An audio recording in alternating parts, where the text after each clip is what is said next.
बच्चों, आज हम यूक्लिड विभाजन एल्गोरिथ्म के प्रयोग से 3 संख्याओं का महत्तम समापवर्तक ज्ञात करना सीखेंगे। पिछली कक्षा में हमने यूक्लिड विभाजन एल्गोरिथ्म पढ़ा था और यूक्लिड विभाजन एल्गोरिथ्म की हेल्प से 2 संख्याओं के बीच उनका महत्तम समापवर्तक ज्ञात करना सीखा था। इसे हम एक एग्जाम्पल से समझते हैं कि यूक्लिड विभाजन एल्गोरिथ्म के प्रयोग से 180, 252 और 324 का महत्तम समापवर्तक ज्ञात करो। इसके लिए अगर आपको याद हो कि यूक्लिड विभाजन एल्गोरिथ्म क्या थी, यूक्लिड विभाजन एल्गोरिथ्म जिसके अंतर्गत SWS मेथड का यूज़ करते हैं। SWS यानी कि स्टेप वाइज स्टेप मेथड। इसका मतलब पहले स्टेप 1 चलते हैं, फिर स्टेप 2, फिर स्टेप 3। ये स्टेप्स हमारे तब तक चलते रहते हैं जब तक कि शेषफल का मान 0 नहीं हो जाता। पिछली वाली क्लास में जब हमने यूक्लिड विभाजन एल्गोरिथ्म का प्रयोग किया था 2 संख्याओं के ऊपर महत्तम समापवर्तक ज्ञात करने के लिए, तो आपको याद होगा उसके लिए हमने यूक्लिड विभाजन प्रमेयिका का यूज़ किया था। यूक्लिड विभाजन प्रमेयिका यानी कि A बराबर BQ प्लस R, है ना? याद आया कुछ? सेम ऐसे ही इस क्वेश्चन में भी 3 संख्याएं दी हुई हैं और 3 संख्याओं में से हमें क्या करना है, तीनों संख्याओं का महत्तम समापवर्तक ज्ञात करके दिखाना है। सबसे पहले आप क्या करेंगे, इस क्वेश्चन को करने के लिए तीनों की तीनों संख्याएं एक साथ लिखेंगे। उसके बाद जो सबसे बड़ी संख्या है उसे लिखेंगे, फिर उससे छोटी लिखेंगे और फिर उसके बाद सबसे छोटी संख्या को लिखेंगे। हमारा जो उसमें मेन काम होता है वो होता है सबसे पहले शुरू की जो 2 संख्याएं हैं उन दोनों को लेकर उन पर यूक्लिड विभाजन प्रमेयिका का प्रयोग करेंगे और प्रयोग करने के बाद वहाँ से हम जो भी भाजक प्राप्त होगा उसको आगे अप्लाई करेंगे। तो हमने सबसे पहले क्या किया, 2 संख्याएं ली। ये 2 संख्याएं जो आप सबसे बड़ी और उससे छोटी लेंगे, यही 2 संख्याएं आपको इस क्वेश्चन में यूज़ करनी है। जो तीसरी सबसे छोटी संख्या है उसे अभी आपको यूज़ नहीं करना है। सबसे पहले मैंने कौन सी ली, 324 और 252। साइड में आपको याद होगा, साइड में हम क्या करते थे, 252 से 324 को भाग देते थे, भागफल और ये शेषफल। जो शेषफल यहाँ आएगा 72, इस 252 को दोबारा यहाँ ले जाते हैं, 72 दिया 216, शेष बचा 36। इस 72 को दोबारा यहाँ ले जाते हैं, 36 दूनी 72। शेषफल कितना आ गया हमारा यहाँ पर, 0। इससे हमें पता चल जाता है कि जो हमारा भाजक है वो कौन सा बचा, 36। यही हमारा यहाँ का अभिष्ट भाजक है।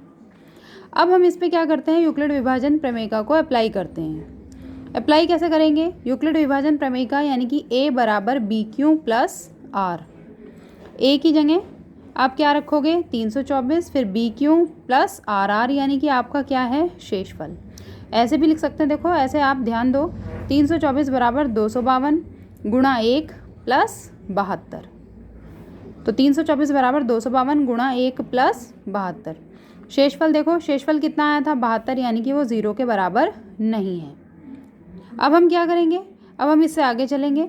हमने इसको 252 को उठाकर यहाँ ले आए थे, तो अब हम यूक्लिड विभाजन प्रमेयिका इन दोनों के ऊपर अप्लाई करेंगे। किस किस पर, 72 और 252 पर। फिर से इसको ऐसे ही इसी फॉर्म में लिखेंगे कि 252 बराबर 72 गुणा 3 प्लस 36। शेषफल कितना आया, 36 आया, यानी कि ये भी 0 के बराबर नहीं है। आप देख सकते हो मैंने यहाँ पर लिखा हुआ है शेषफल कितना बचा, यहाँ पर 36 बचा, जो 0 के बराबर नहीं है।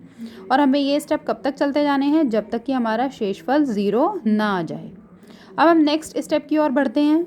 नेक्स्ट स्टेप में यहाँ पर 36 है और यहाँ पर क्या है, 72। इसे किस फॉर्म में, फिर इसे वैसे ही यूक्लिड विभाजन प्रमेयिका की फॉर्म में लिखेंगे। 72 बराबर 36 गुणा 2 प्लस 0 लिख दिया हमने। लेकिन अब की बार हमारा शेषफल कितना आ गया, 0। आपको याद होगा जब हमारा शेषफल 0 आता था तो जो हमें भाजक मिलता था वो हमारा क्या कहलाता है, अभिष्ट भाजक। तो यानी कि हमारा अभिष्ट भाजक यहाँ पर कितना प्राप्त हुआ, 36। तो इसका मतलब जो हमने 2 संख्याएं ली थी, कौन कौन सी, 324 और 252, उन दोनों का अभिष्ट भाजक कितना आया है, 36, यानी कि उनका महत्तम समापवर्तक भी कितना होगा, 36।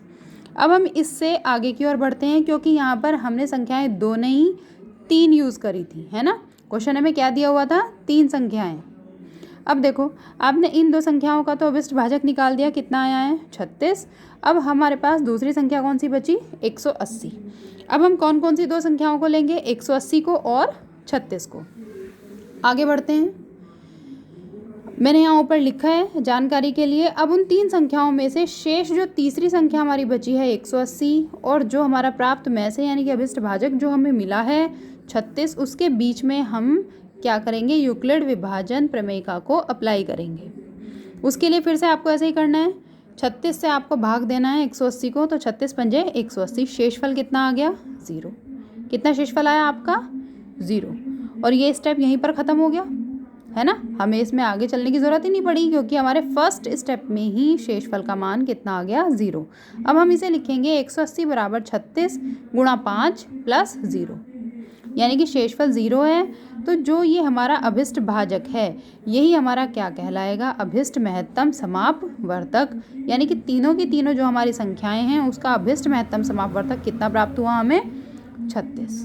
अब आपको समझ में आ गया तीन संख्याओं का कैसे करेंगे। सबसे पहले तीनों संख्याओं में जो सबसे बड़ी संख्या है उसे लिखेंगे, फिर उससे छोटी लिखेंगे, फिर उससे छोटी संख्या लिखेंगे, फिर उन तीन संख्याओं में जो शुरू में दो संख्याएं हैं उन्हें उठाकर उन दोनों के ऊपर यूक्लिड विभाजन प्रमेयिका को अप्लाई करेंगे और वहाँ से अभिष्ट भाजक को प्राप्त करेंगे।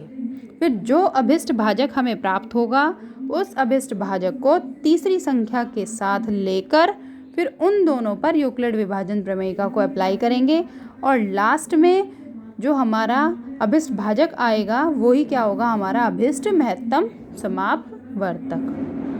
ठीक है, नेक्स्ट ऐसे ही मैंने एक क्वेश्चन आपको और करके दिखाया है, ध्यान दें। किसी कमरे की लंबाई, चौड़ाई तथा ऊंचाई कितनी कितनी दे रखी है, 8.25 मीटर, 6.75 मीटर और 4.50 मीटर। उस रॉड की अधिकतम लंबाई क्या हो सकती है जिससे कमरे की तीनों विमाएं मापी जा सकती हैं। ठीक है, सबसे पहले हम ये लिख लेते हैं कि कमरे की लंबाई कितनी है, चौड़ाई कितनी है और ऊंचाई कितनी है। तीनों की तीनों हमें किस में दे रखी हैं, मीटर में। हमारा पहला काम होगा कि इसे मीटर से हम किस में चेंज करेंगे, सेंटीमीटर में। 1 मीटर में कितने सेंटीमीटर होते हैं, 100 सेंटीमीटर होते हैं।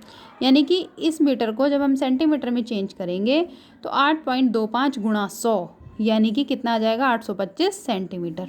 ऐसे यहाँ से 675 सेंटीमीटर और यहाँ से 450 सेंटीमीटर। अब ये देखो, ये सब चीज़ें छोड़ दो अब इसमें। ठीक है, अब आप अपने मेन टॉपिक पे आ जाओ। ये तो आपको पता ही चल गया मीटर को सेंटीमीटर में चेंज करना, हमने चेंज कर दिया। हमारे लिए मेन जो अब टारगेट है वो है ये तीनों की तीनों संख्याएं। हम इन तीनों संख्याओं को लेंगे, सबसे पहले सबसे बड़ी संख्या लेंगे, उसके बाद उससे छोटी संख्या लेंगे, उसके बाद उससे छोटी संख्या लेंगे। फिर हम जो सबसे बड़ी और उससे छोटी संख्या है यानी कि ये दोनों, इन दोनों पर हम यूक्लिड विभाजन प्रमेयिका को अप्लाई करेंगे। सेम चीज़ रहेगी हमारी पहले की तरह। 675 से आप 825 को भाग दो तो 675 एकम 675, क्या बचा यहाँ पर 150। अब ये जो 675 है वो कहाँ आ जाएगा, वो यहाँ आ जाएगा। अब फिर आप 150 से इसे भाग दो तो 150 गुणा 4 यानी कि 600, क्या शेष बचा 75। फिर आप इस 150 को इधर ले जाओ, 75 दूनी 150, लास्ट में क्या आ गया 0। इसका मतलब ये है कि हमें ये प्रक्रिया तब तक चलानी है जब तक कि शेषफल का मान 0 नहीं आ जाता। इसके लिए जो हमने सबसे पहले जो दो संख्याएं ली हैं उस पर हम यूक्लिड विभाजन प्रमेयिका को अप्लाई कर रहे हैं। जैसे ही हम अप्लाई करते हैं तो इसे हम कैसे लिखेंगे, 825 बराबर 675 गुणा 1 प्लस 150, यानी कि शेषफल कितना बचा यहाँ पर 150, वो 0 के बराबर नहीं है। अब हम नेक्स्ट स्टेप की ओर बढ़ते हैं। नेक्स्ट स्टेप में हमारी दो संख्याएं कौन कौन सी हैं, 150 और 675। देखो 675 और 150 है। अब हम इन दोनों पर यूक्लिड विभाजन प्रमेयिका को अप्लाई करेंगे। क्या आ जाएगा, 675 बराबर 150 गुणा 4 प्लस 75। शेषफल हमारा कितना आया 75, जो कि 0 के बराबर नहीं है। अब हम फिर इससे आगे स्टेप की ओर चलते हैं। हमारे पास यहाँ पर 75 है, यहाँ पर 150 है। इन दोनों संख्याओं पर हम कौन सा यूक्लिड विभाजन प्रमेयिका को अप्लाई करेंगे। फिर से कैसे लिखेंगे, 150 बराबर 75 गुणा 2 प्लस 0।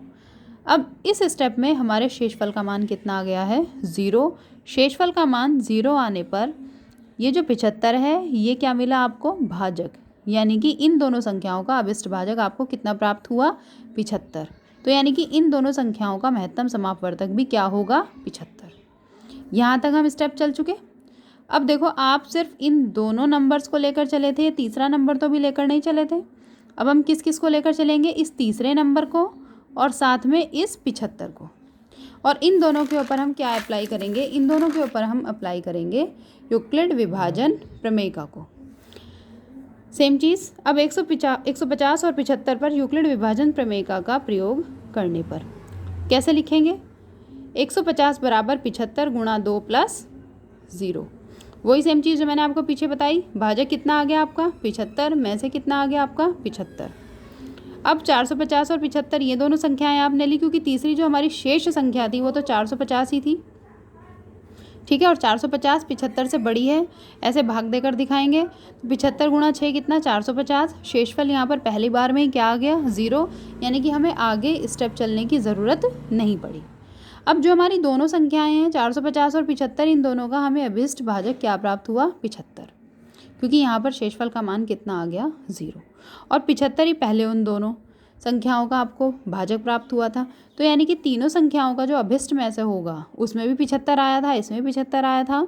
तो तीनों संख्याओं का जो अभिष्ट में से, यानी कि अभिष्ट महत्तम समापवर्तक आया है, वो क्या होगा? 75। फिर लास्ट में, क्योंकि हम क्वेश्चन के अंडर में थे, तो इसलिए क्वेश्चन के अंडर में ही हम लिखेंगे रॉड की अधिकतम लंबाई कितनी है? 75 सेंटीमीटर होगी, क्योंकि हमने पूरा सेंटीमीटर में चेंज कर लिया था। तो ये किस में आ जाएगी? सेंटीमीटर में। अगर आप इसको मीटर में चेंज करके दिखाओगे तो 75/100 मीटर, यानी कि 0.75 मीटर। हालांकि हमें इसकी ज़रूरत नहीं है करने की, आप सिर्फ सीधा सीधा दिखा दो 75 सेंटीमीटर। ठीक है, ऐसे ही जैसे ये तीन संख्याओं के का महत्तम समापवर्तक आप यूक्लिड विभाजन एल्गोरिथम की सहायता से ज्ञात करेंगे, ऐसे ही मैंने आपको कुछ क्वेश्चंस दिए हैं। ये क्वेश्चंस हैं, इनको भी आप, जो मैंने 2 क्वेश्चन आपको सॉल्व करके दिए हैं, उन्हीं के बेसिस पे कर देखेंगे। अगर कोई क्वेश्चन नहीं समझ में आता है या नहीं होता है तो आप मुझे बता देंगे। ओके बच्चों, thank you for the class.